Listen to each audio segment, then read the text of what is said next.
Mr. Ciattarelli, thank you so much for giving us your time on ITV Gold. It's an honor to have you here. My first question to you has to be, most are saying that New Jersey is a very democratic state. It's more Democratic Party leaning, and a lot of the South Asian community supports the Democratic Party and have lost their faith into the Republican Party. My question to you is, how will you gain their faith back, and what do you have to say to them? My experience has been that the values of the South Asian community here in New Jersey are Republican values. They're all about family, they're all about education, they're all about low taxes, they're all about business ownership. And that's what the Republican Party represents. So I look forward to working in partnership with the South Asian community here in New Jersey once I'm elected governor.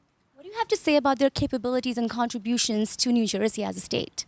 Without a doubt, South Asian Americans that live here in New Jersey have made New Jersey more intellectually vibrant, more culturally vibrant, and certainly more economically vibrant. And I love that they're part of the fabric of New Jersey. We are the most diverse state in the country, and I think there's power and beauty in that diversity. I have to ask you while I have you here, there's a lot being said about vaccine mandates, vaccine awareness, what should be done, what shouldn't be done. What is your take on COVID-19 vaccine and the importance of it? What would you like to say to our viewers about it? Because New Jersey is the most diverse state in the country, I think that we always have to be mindful and very respectful of all the cultures that are here, all the heritages and the different viewpoints. And so I'm not for vaccine mandates. I am vaccinated. I promoted my vaccination. I encourage people to get vaccinated. But I will never take that choice away from people.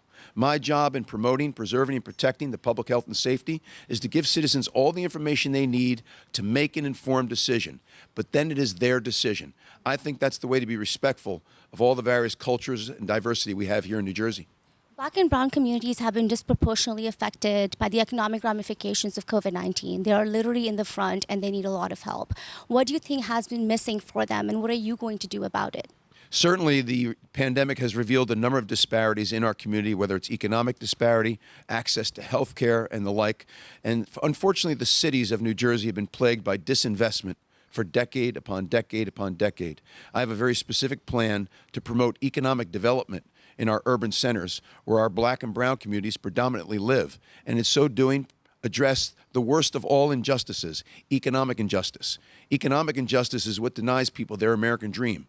We can create opportunity and security for people, particularly in our urban centers, by promoting economic development, and that's exactly what I plan to do as governor. And what is your take on small businesses? Because a lot of South Asians that are watching you, a huge part of the business community of New Jersey are South Asian Americans, and they have been directly impacted. What are you going to do that's different? I'm very, very sensitive to the small business economy and small business owner in New Jersey. My parents own their own business. My sister owns her own business. My brother owns his own business. I owned my own businesses. And I know that small business is the backbone of the New Jersey economy. And business ownership is probably the most primary American dream for most people that immigrate here. So I have a number of proposals that are very, very favorable to small business. For example, make it easier to start a new business in terms of the registration process. Number two, make the first $50,000 of business income tax-free so people can recoup their investment or reinvest it back into the company and create more jobs. So the focus is to create more jobs and boost up the economy. Jobs in the economy, jobs in the economy, jobs in the economy. Right. Unfortunately, New Jersey is considered the worst place in the nation to start a business. That has to change, and it will under Governor Ciattarelli, particularly for small business. I have to ask you, when we are talking about your campaign run, when we are looking at this race for governor in New Jersey, it has been a little negative in terms of campaign ads and what, both the contenders are saying for each other. How does that feel for you when you see something negative said about you in public media by your opponent, and how do you respond to that? When Phil Murphy is negative about me or lies about me, it tells me we're winning.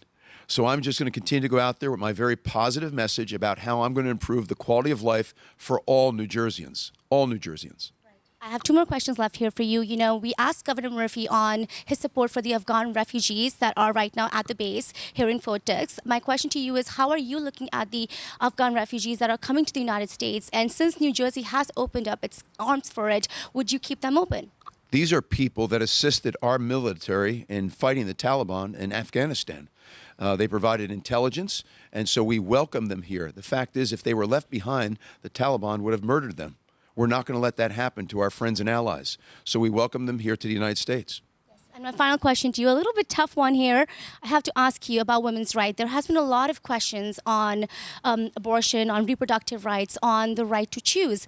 And there are governors in other states that are trying to ban that. How are you looking at this particular situation?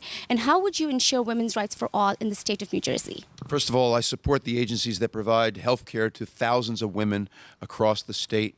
And I also support a woman's right to choose. I do think there need to be restrictions. I don't know of anybody across the state of New Jersey who believes that they shouldn't be notified if their teenage daughter was pregnant and seeking an abortion. But I do respect a woman's right to choose with restrictions. The science says the developing baby feels pain after 5 months if there's an abortion. The science says that the developing baby is viable outside the womb after 5 months. I believe in parental notification. Phil Murphy does not. Phil Murphy believes that abortion should be performed right up until the day of birth, in months 7, 8, 9, and have it performed by somebody other than an MD, which would put the woman's life at stake if there were complications. New Jerseyans don't believe that, nor do I. And, I have to ask you, I have you here with me. Early voting is starting just tomorrow on Saturday, October 23rd. How are you looking at it? How important do you think it is for you to have a lead in early voting? The only vote that counts is the one that comes to the final count on November 2nd. So we encourage people to vote early if they have the opportunity to do so, and then we'll count all the votes on November 2nd. But we see this election working out very, very well for Jack Ciattarelli. Perfect. I would love for you to give one last message to our audience. Happy Diwali. Thank you so much for your time. Thank you. Thank you.